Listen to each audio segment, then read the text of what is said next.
Hey everybody, welcome back to OCG Experience.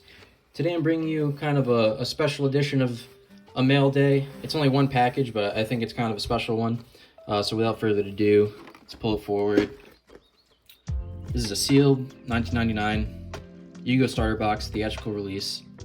As opposed to your standard retail version of the starter box, this one's open. This was limited to 5,000 copies, and you had to get it from attending the theatrical release of a Yu-Gi-Oh! Movie produced by Toei back in, I think it was March 6th of 1999, and the standard retail version wasn't released until a couple weeks later, actually. So it's kind of one thing to have a limited print number of cards and being able to really think about how rare they are, and how they could be expensive, but it's kind of a different beast when you talk about a limited print of a sealed product with a exact given number, this being limited, like I said, to 5,000 back in 1999. Because it's a sealed product, obviously you can't generate any more than what was made, and if anything, the number of them only really go down because people are opening them, especially kids excited getting them after seeing a movie back in 1999. They probably all tore probably 99% of them open. So I'm really happy I was able to come across this in a decent condition and be able to add it to my collection. In case you didn't already notice, the main distinguishing factor between this and the retail version, based on outward appearance, would be this gold seal up here in the top left corner. This is on the inside of the box, actually, so there's no mistaking when you see it that it's going to be your theatrical version. So I wanted to use this occasion as an opportunity to go through the starter box set, look at what are the cards to get from it. There's a lot of them, some of them obviously like the blue eyes, and some more subtle stuff too that you might not be familiar with if you're not a big Series 1 or OCG collector, so we can get into that. But before we do, I'd also like to, I guess I'll just touch on some of the accessory contents that are in these boxes. Okay, so I pulled over the retail version here because this one's open. There's no chance I'm going to open the theatrical release version. I don't have everything here, actually, unfortunately. But let's just start off with this. The Duelist file. Okay, you can tell it's old. Inside, this is where a calculator would go. This is where the calculator would go also. However, I don't remember if it came with this one, because I bought this already open with all the contents inside, but I don't remember if it came with it or if I threw it out or what. But either way, it's not going to work. It's an old 90s digital calculator, so there's ink all over the old screen. But yeah, this just came with like little dual score sheets, for your duels, and slots to put none other than your star chips, which is pretty cool. Kind of like the anime, you win, you get a star chip, you put it in your duelist file. Other than that, there was also a standard, just foldable paper playmat. I have like 100 of those, so it's probably around here somewhere. And a handbook, a very small handbook, which I do have. It's in the binder. You'll see it once I open that up. And if you ever wonder why it's so hard to find good condition starter box foils, well, this is the container it was packaged in. This is just a regular deck box with a belt clip, just like Yugi. Pretty cool stuff.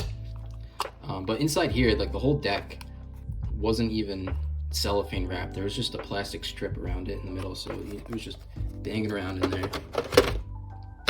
So that's pretty much it. But now we can get into the cards. Okay, so here I have my set binder that I keep my starter box set in. So here's a first look at some of the commons. I think this was about I could be wrong, correct me if I'm wrong, I think it's a 50 card set, with, like I said, those 5 cards differing between the two release versions. But a lot of cool Series 1 exclusive cards, exclusive to this set or exclusive to the OCG, but also a lot of familiar faces as well, like Skull Servant, Basic Insect. Forgive me if I can't remember all of the names off the top of my head, because some of them are kind of obscure. Dissolve Rock. Some more over here. Two Mouth Dark Ruler. Fiend's Hand or something like that. Anyway, just like a lot of really cool classic art. This one actually is a bit of a sleeper. I think this is called Lunar Queen Elzame. Only released in this set.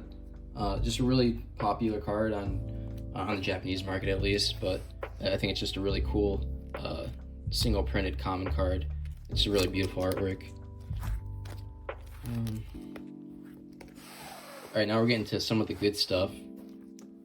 So, like I said, there were 5 cards exclusive to each set as for the commons go. So, for the retail version, you had these 5 up at the top.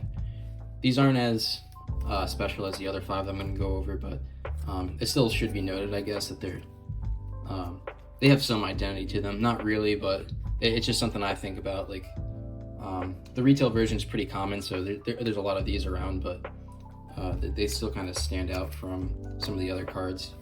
Even though they're not anyone's favorite really, but I just grouped them in the back here with these other limited ones, just to remind myself which ones are limited to which. So I think these are named Genin, Kage Ningen, Raku Grotto number 2, King Fog, obviously that's an LOB card, Spiked Snail. Not too much to write home about, but I thought I would just mention that.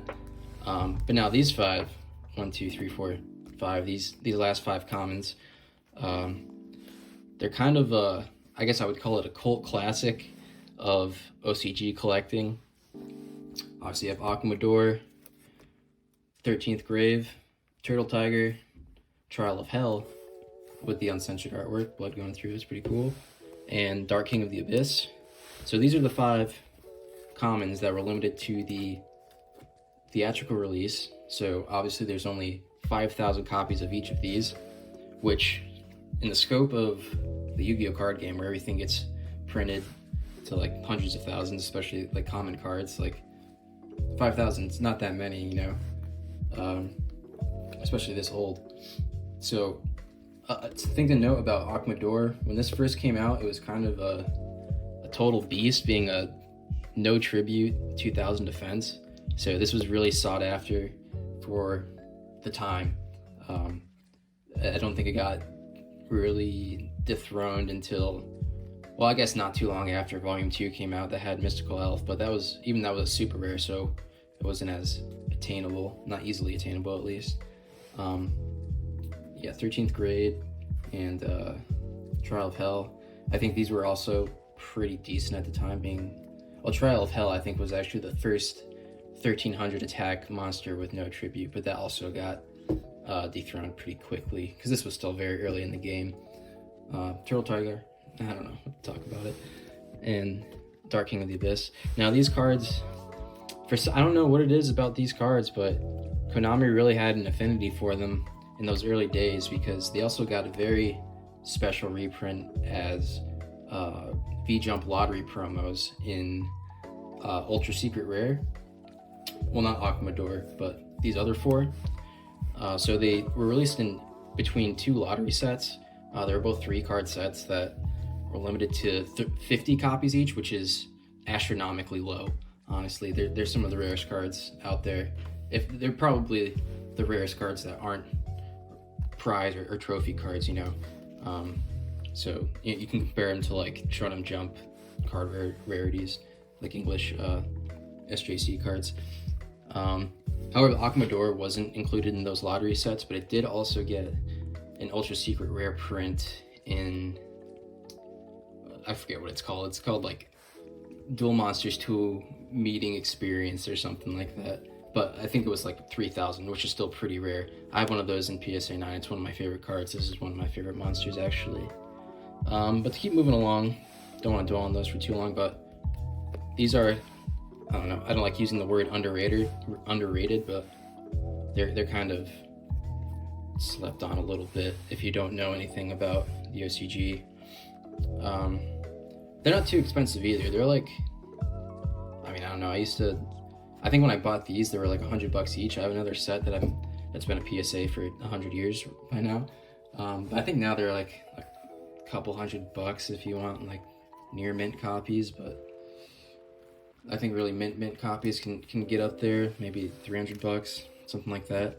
But it makes sense. They kind of have historical significance, even though they're not even foil. They're not the coolest cards, but they're still something special. Okay, so this page I went into like, I don't remember, I sorted this by like normal monster, then into fusion monsters, and then, you know, spell cards, Dragon Capture Jar, Move Trap. Last of the spell cards, and then we're getting into the supers. I'll touch on Celtic Guardian afterward. We got like the Mountain, Polymerization, Reigeki. Obviously Reigeki was a massive beast at this time. I think it wasn't until like the following ban list in the Japanese OCG that they got banned, but I mean, same thing as the English, it gets banned almost immediately because it was so overpowered back then. Flame Swordsman for the first Ultra here. I don't know, pretty cool. I mean, I can't say it's the coolest Ultra in the set because we got this big guy right to the right of him, but definitely a sweet card. This card in particular, I think it has, I mean, all these cards have centering issues. I don't like to say any particular card has worse centering than others when it comes to Series 1 cards, but I've been having trouble finding like a gradable copy of this. This is actually mint, but you probably can't even tell on the camera either, but it's off center enough to not gem, so I'm not really in a hurry to submit it. I'm still trying to find another copy because they're still pretty cheap, but I'm having trouble.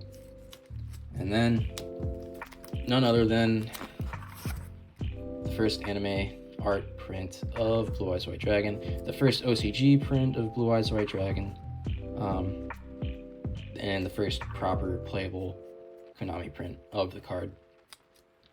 Goes without saying, this is the highest value card of the set. They are not very rare. They're very scarce in perfect condition, I would say. I wouldn't even say they're extremely scarce in like PSA 9 condition, which is what I have, but I've been battling for a few years now, just trying to get that one perfect copy. I just haven't achieved it yet. So like I showed with that deck box, these cards are kind of prone to deterioration because they're not in a proper sealed deck or a proper booster pack or something. So, you know, when it has like that cellophane band around the middle as their package, you can get some silvering there. I mean, these cards just naturally silver over time, either way on the edges, if you know what I'm talking about. Like I said, they're all prone to being off-center just due to the lack of quality control back in the day. So definitely a special card. It's kind of a great collectible card when I think about it because it's not excruciatingly rare. Basically anyone can afford one depending on what condition you want. You know, you can find a copy of this for $100 if you're okay with, you know, maybe a dent or a crease or something in it, right? But if you also want a challenge and something to be proud to collect, you can go for those minter copies, which obviously will be a lot more expensive. The raw copies at this point in time, if you want something with a shot at a mint grade, you should probably expect to pay maybe over 1,000 definitely, but I've seen upwards of 2,000. It hasn't really broken that 2,000 mark yet for the raw cards.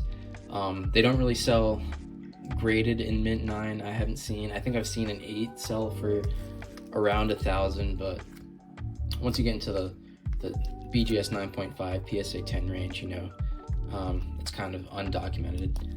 With that being said, if anyone's got a PSA 10 for sale, I'd buy it. I have a copy that I'm sending to PSA, but you never know what's gonna happen. It's a little off-centered. But yeah, that's the Blue Eyes in a nutshell.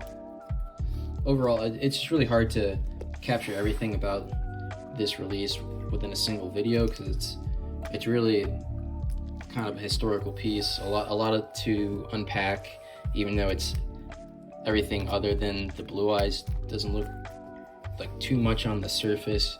Once you really start digging in and think about the cards and looking at some of the classic art, it kind of hits home. You know, this is like the classic Yu-Gi-Oh set. Like you even have all the original field spells. These are rares, by the way. I don't know if you can pick it up by the camera. Not sure why Mountain was the only super, but it's cool. Oh yeah, the Celtic Guardian I never talked about.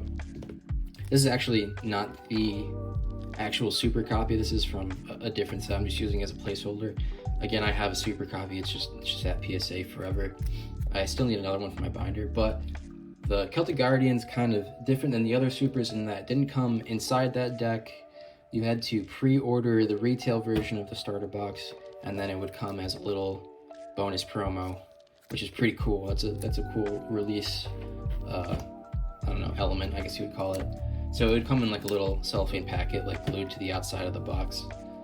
You can still find them sealed in those little cellophane packets. I'm not sure if they're actually sealed or if it's like a taped packet.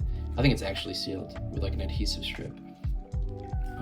So yeah, I still need another copy of that just to slide in here. I think I might go for the sealed copy.